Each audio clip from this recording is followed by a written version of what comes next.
Record.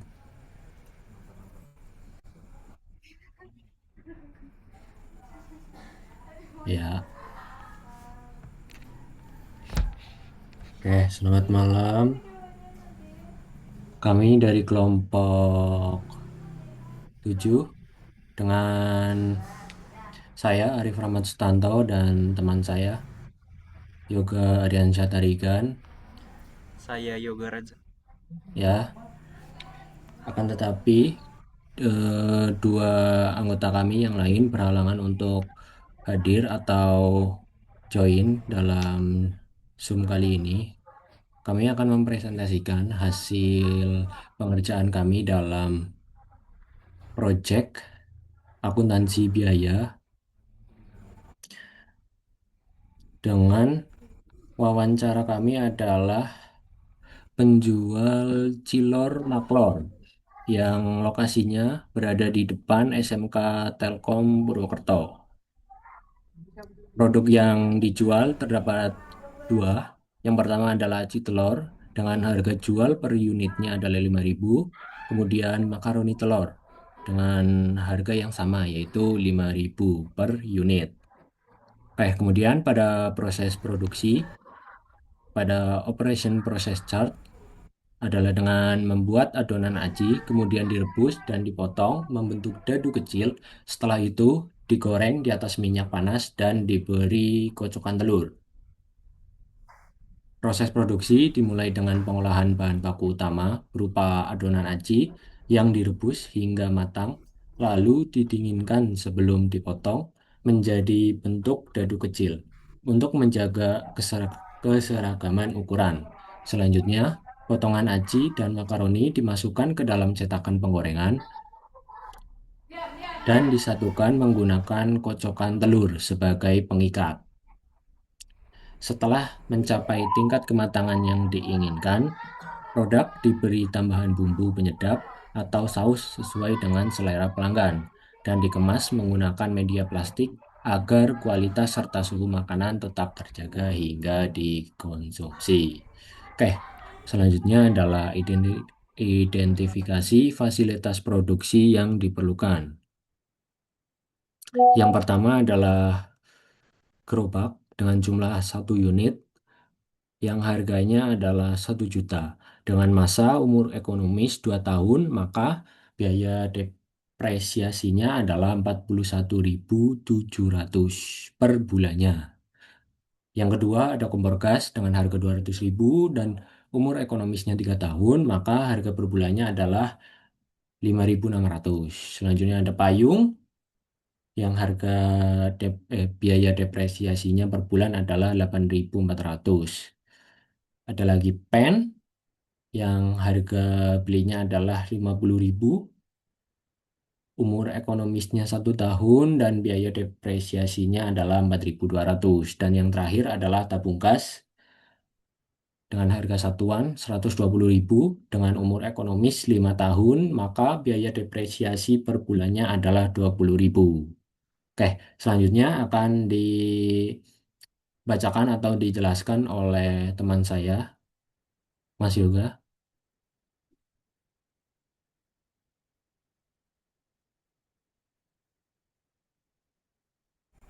Oke, mohon maaf, tadi mikrofonnya belum terpasang. Saya akan lanjutkan. Lalu yang kelima adalah identifikasi biaya yang perlu dipersiapkan untuk menjalankan usaha. Nah, ini terdiri dari biaya variabel dan biaya tetap. Biaya tetap terdiri dari biaya depresiasi per bulan sebesar Rp100.700, biaya kebersihan dan air sebesar Rp90.000, dan biaya hitung dan total biaya tetap adalah Rp197.700. Lalu terdapat biaya variabel. Yang pertama adalah bahan baku yang terdiri dari aci yang dikurangi sebesar 3 kilogram per hari, harganya itu 12.000 per kilogram. Lalu kemudian total biayanya adalah 36.000. Lalu kemudian makaroni dengan penggunaan perharinya adalah 1,5 kg, ada telur juga, bumbu-bumbu, terdapat berbagai macam bumbu di sini kita menggunakan 1 kg per hari. Lalu kemudian plastik itu kita menggunakan 1 bungkus untuk 2 hari. Jadi untuk perharinya kita menggunakan setengah bungkus yang mana total biayanya adalah 7.500. Lalu lalu selanjutnya adalah gas LPG 3 kg, 1 tabung untuk 4 hari yaitu 22.000 dibagi 4 adalah 5.500. Lalu kemudian garam penggunaan 6 hari adalah 250 gram, 1 bungkusnya seharga Rp3.000.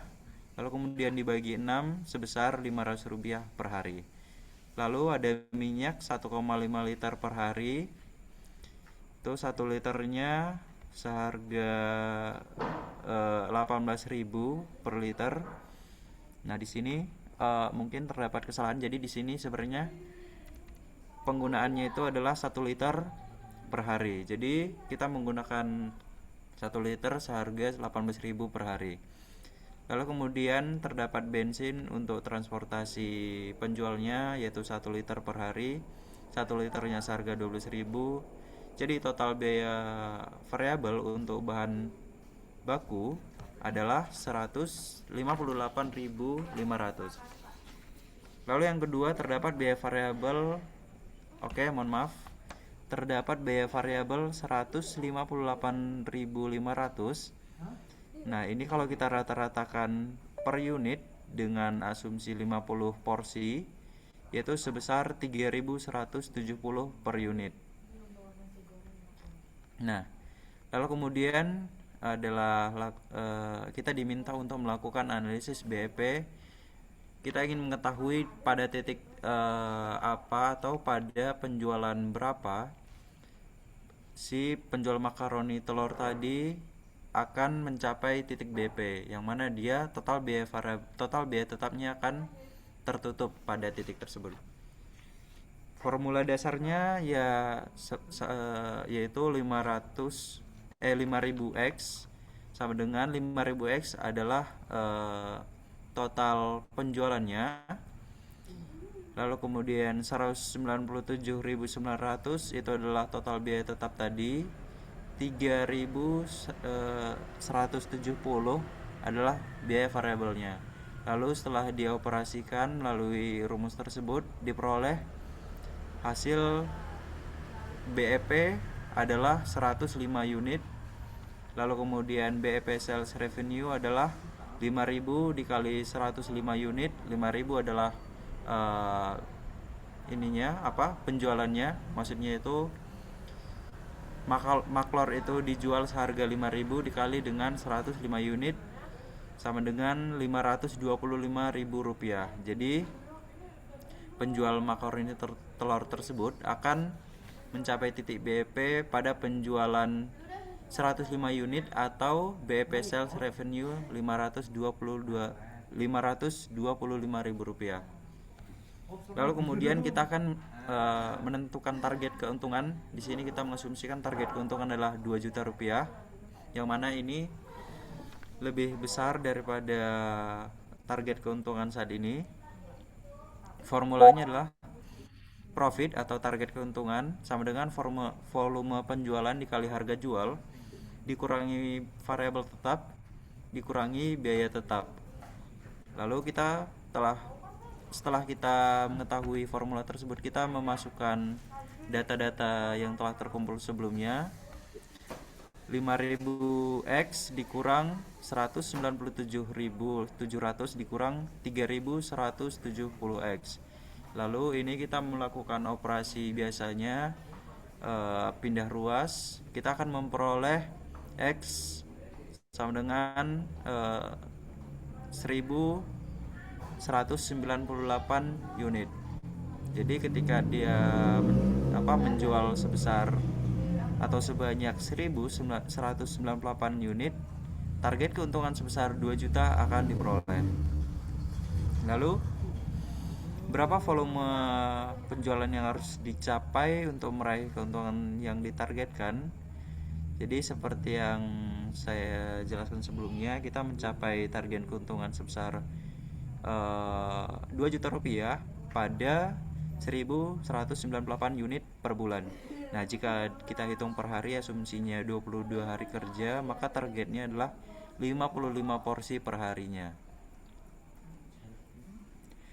Lalu berapa volume penjualan saat ini? Volume penjualan saat ini adalah 50 porsi per hari atau 1.100 per bulan, yang mana selisihnya sekitar 98 unit begitu. Lalu perbaikan apa yang harus dilakukan untuk mencapai target tersebut? Terdapat banyak cara agar bisa mencapai target tersebut, seperti dengan mengurangi takaran proporsinya agar bisa lebih banyak penjualan perharinya. Dan juga seperti yang kita ketahui bahwa untuk memaksimalkan profit dengan batasan-batasan yang ada, kita juga bisa menggunakan metode operational research begitu. Oke, untuk pertanyaan terakhir atau kasus terakhir akan dijelaskan oleh Mas Arif. Silahkan Mas Arif. Ya, eh, diasumsikan bahwa tingkat pajaknya adalah 0,5%. Lalu, bagaimana dampak yang akan dihasilkan? Yang pertama, berapa volume penjualan yang harus dicapai untuk meraih keuntungan yang ditargetkan dengan tingkat pajak yang berlaku, yaitu pajaknya adalah 0,5%. Yang pertama adalah target omsetnya dulu dengan 1.198 unit atau porsi dikalikan dengan harga jual yaitu 5.000, maka dihasilkan sebanyak 5.990.000. Pajak 0,5% ini kemudian dikalikan dengan target omset tersebut, maka dihasilkan sebesar 29.950. Oke, kemudian berapa volume penjualan saat ini? Untuk saat ini, volume penjualannya adalah di angka 1.100 porsi per bulannya. Untuk mendapatkan target keuntungan yang sudah dikurangi dengan pajak, maka volume penjualan harus sedikit dinaikkan menjadi volume baru sama dengan biaya tetap ditambah target keuntungan ditambah pajak dibagi margin per unit. Kita masukkan angkanya dan dihasilkan sebesar 1.214 unit per bulan. Oke. Lalu, perbaikan apa yang harus dilakukan untuk mencapai target tersebut? Salah satu opsi yang bisa dilakukan adalah pedagang harus menyisihkan dana cadangan untuk pajak setiap harinya agar kewajiban pajak tidak mengganggu modal kerja untuk pembelian bahan baku. Kurang lebih seperti itu apa yang bisa kami sampaikan dan paparkan atas pengerjaan kelompok kami. Banyak kurangnya mohon maaf. Saya Arif Rahmat Sutanto dan teman saya Yoga Aryansyah Tarigan. Terima kasih.